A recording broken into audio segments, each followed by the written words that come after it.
অবশেষে রিনচেনপংয়ে যখন পৌঁছালাম প্রায় বিকেল হয়ে গেছিল। বিকেল হয়ে গিয়ে আগে খাবারের দিকে চলে গেলাম। আমরা ছিলাম মায়াল প্যারাডাইস, সবচেয়ে আকর্ষণীয় একটি জায়গা। রান্না, এত ভালো রান্না আপনি ভাবতে পারবেন না। স্কোয়াশের তরকারি, চিকেন, স্যালাড সব কিছু দিয়েছিল। সেদিনকার মতো বিকেলে রেস্ট নিয়ে পরের দিন সকালবেলা মূল কাজ ছিল আগে ভালো করে হোমস্টেটা দেখব। এ তো হোমস্টে নয়, যেন আসতো একটা বাগান বাড়ি। এত বড় এলাকা এবং হোমস্টে থেকে সুন্দর কাঞ্চনজঙ্ঘা সকালের দৃশ্য মন ভরিয়ে দিল। কি সুন্দর হোমস্টেতে কত রকমের যে ফুল আছে সে আমি ভাষায় বোঝাতে পারবো না। আমি গাছ সম্পর্কে এতটা সত্যি জানি না। এই লাল রঙের যে বাড়িটি দেখছেন এটা হলো কিচেন। আপনি বলুন তো, একটা হোমস্টের এত সুন্দর কিচেন, এটা কি সম্ভব? খুব সুন্দর লাগলো। এটা হলো খাওয়ার জায়গা। ব্রেকফাস্ট খাওয়ার আগে এনারা সমস্ত এখানে সাজিয়ে নেন, তারপর আমাদেরকে ফোন করে ডেকে দেন। এত সুন্দর এখানকার উপস্থাপনা এবং পরিষ্কার পরিচ্ছন্নতা আর সম্পূর্ণ একটা গ্রাম্য ব্যাপার। দেখুন, সমস্ত পাথুরে রাস্তা, একটা আলাদাই। এটা কোনো কার্পেট নয়, একদম সবুজে ঘেরা পুরো ঘাস। অসাধারণ একটা পরিষ্কার পরিচ্ছন্ন হোমস্টে আমার দেখা এখনও পর্যন্ত এটাই। দাওয়াজি এত ভালোভাবে হোমস্টেটিকে গুছিয়ে রেখেছেন এবং এত সুন্দরভাবে করে রেখেছেন যে আপনি যদি হোমস্টেটা শুধুমাত্র একটু ঘোরাফেরা করেন তাতেও আপনার 2 ঘন্টা কেটে যাবে। এখানকার ফুল ফল, এখানে আঙুর গাছ থেকে শুরু করে আপেল গাছ, কিউই গাছ, সমস্ত কিছু আছে এবং এই সমস্ত কিছু আপনি ঘুরে ঘুরে দেখবেন ডান দিকে কাঞ্চনজঙ্ঘাকে সাক্ষী রেখে। সমস্ত কিছু এখানে অর্গানিক, এমন একটা কিছু নেই যে বাইরে থেকে কিনে নিয়ে এনারা রান্না করেন। স্কোয়াশ থেকে শুরু করে সব এখানে। এই কুকুরটি এখানকার মূল সদস্য। এই মাঠটিতে ওরা খেলাধুলা করে, একটু ভয় পাওয়ার কিছু নেই। আমি 3 দিনে একটু ওদের কাছ থেকে কোনো রকম আঘাত পাইনি। এগুলো সব বসার জায়গা, আপনি বসে বসে কাঞ্চনজঙ্ঘা উপভোগ করতে পারেন, খুব সুন্দর লাগবে। দাওয়াজি এই হোমস্টেটিকে সত্যি এত ভালোভাবে সাজিয়েছেন, উনি নিজেও জানেন যে এর মূল্য কতটা। এইখানে বসে চা খাওয়ার, দেখুন চাতে বিস্কুট, 3 রকম বিস্কুট দিয়ে চা দেন উনি। এত ভালো চায়ের টেস্ট কি বলবো। এই রুমটিতে আমি ছিলাম। এখানে এই নিচের ফ্লোরে মোট 2টি রুম আছে পাশাপাশি। এই 2টো রুমে যে কেউ থাকতে পারে। এখানে স্কোয়াশের বাগানে দেখুন, স্কোয়াশ, ওখানে অর্গানিক স্কোয়াশ ঝুলছে, এটা ওনাদেরই চাষ করা, এই আমার ঘরেরই পেছনে। এখানে রয়েছে বিভিন্ন রকমের চাষ করা জিনিস, নিজেদের ফার্ম। এটা হোমস্টের রাস্তা, মানে এত সুন্দর কি বলবো। এখানে খাসির মাংস যেটা ওনা দেন, ওখানকারই খাসি, একদম গরুর দুধ, আপনি চাইলে গরুর দুধও ওখানে পাবেন। আর ওই যে দেখছেন ওই কোণে, হ্যাঁ ওই যে বড় যে ছাউনিটা, ওইখানে ঘি রান্না হচ্ছে। ওনারা যে ঘি ব্যবহার করেন, আমাদের বাটারে ঘি লাগিয়ে দিয়েছিলেন, সেই ঘিটাও কিন্তু ওখানকারই তৈরি করা। এখনও এখানে কিন্তু রাস্তা হয়নি।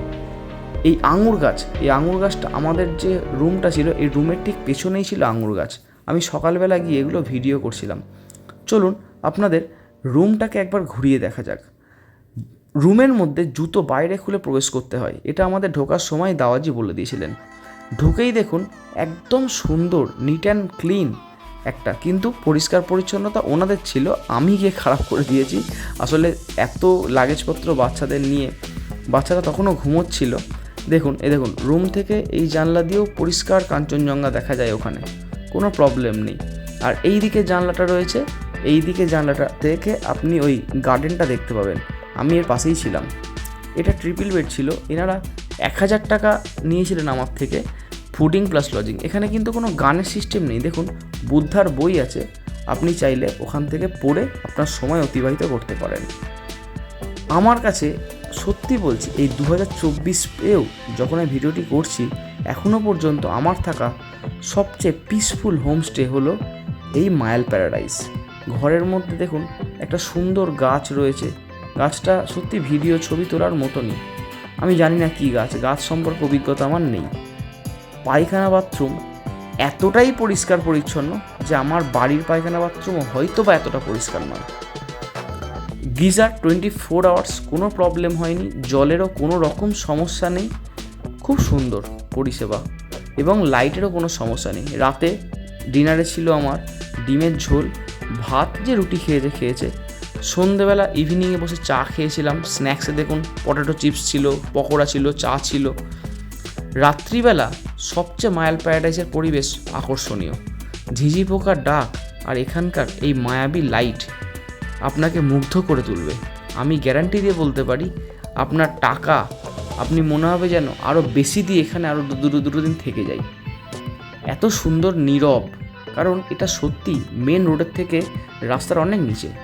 পারলে আমি ডেসক্রিপশন বক্সে দিয়ে দেবো, আপনারা নাম্বার দেওয়া আছে, যোগাযোগ করতে পারেন। এবার চলে আসি রিনচেনপংয়ের সবচেয়ে পুরনো মনেস্ট্রি। এই মনেস্ট্রিটা সত্যি এতটাই ভালো, আপনি দেখে সত্যি মুগ্ধ হবেন। এবং এটা কিন্তু সত্যি খুব পুরনো। যখন ভূমিকম্প হয়েছিল তখনও কিন্তু এই মনেস্ট্রি কোনো রকম ক্ষতি হয়নি, যেখানে সিকিমের কিন্তু প্রচুর ক্ষতি হয়।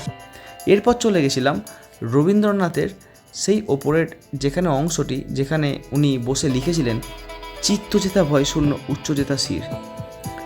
এইটা মনেস্ট্রির পাশ দিয়ে একটা রাস্তা আছে, ওই রাস্তাটা দিয়ে আপনাকে এই পরিবেশটাকে উপলব্ধি করতে করতে হেঁটে হেঁটে যেতে হবে। যখন আমি গেছিলাম 2023 সালে, তখন ওখানে বিরাট বড় রবীন্দ্রনাথের স্ট্যাচু, এই যে এখানে এই মূর্তিটা দেখা যাচ্ছে বোধহয়, ওই মূর্তিটা তখন তবে তৈরি হচ্ছিল। আমার ছেলেও হেঁটে হেঁটেই গেছিলো, বেশ ক্লান্ত হয়ে যাওয়ার মতনই রাস্তা, অনেকটা বড়টা। আমার মেয়ে দারুণ এনজয় করেছিলাম এই রাস্তাটা, আর এত সুন্দর হাওয়া দেয়, বেশ ভালো লাগবে আপনার। তবে এখন 24 সালে যদি কেউ যায়, এই জায়গাটা অনেকটাই পাল্টে যাবে।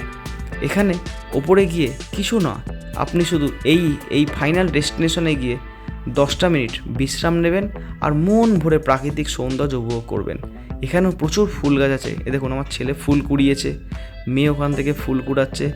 জায়গাটার এতটাই সুন্দর আর এতটাই শান্তিপূর্ণ, রবীন্দ্রনাথকে সত্যি ধন্যবাদ জানাতে হয় এরকম জায়গা দেখার জন্যে।